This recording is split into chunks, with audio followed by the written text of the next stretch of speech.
മുസ്ലിം league സംസ്ഥാന president Panakkad Sayyid Sadiq Ali Shihab തങ്ങൾക്ക് തുറന്ന കത്തുമായി മുൻ വിദ്യാഭ്യാസ മന്ത്രിയും CPM നേതാവുമായ വി ശിവൻകുട്ടി.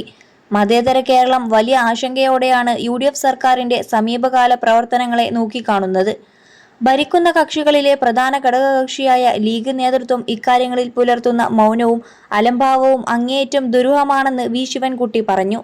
മതേതരത്വത്തിന്റെ പാരമ്പര്യം പേറുന്നവരാണ് മുസ്ലിം ലീഗ് എന്ന് അവകാശപ്പെടുമ്പോൾ ആ പാർട്ടിയുടെ നേതാക്കൾ ഇപ്പോൾ സ്വീകരിക്കുന്ന നിലപാടുകൾ വിരോധാഭാസമായി മാറുകയാണ്.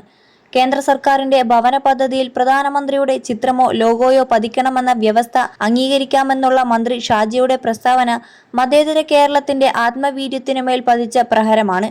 സർക്കാർ പണം മുടക്കി പണിത 5 ലക്ഷം വീടുകളിൽ ഒരു ഭരണകർത്താവിന്റെയും ചിത്രം പതിപ്പിക്കരുതെന്ന് നിർബന്ധ ബുദ്ധിയോടെ നിലപാടെടുത്തവരാണ് LDF സർക്കാർ.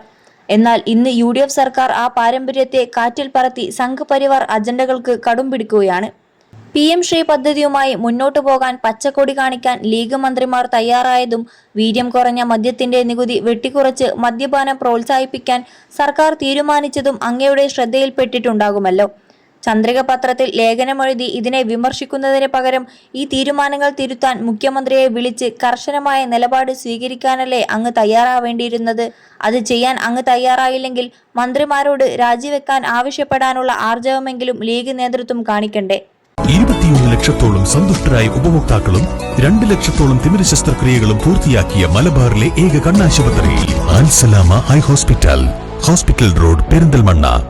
ഇതിനെല്ലാം പുറമെയാണ് സംസ്ഥാന തെരഞ്ഞെടുപ്പ് കമ്മീഷണറായി N ശേഷാദ്രിനാഥനെ നിയമിച്ചതിലെ സംഘപരിവാർ രാഷ്ട്രീയം.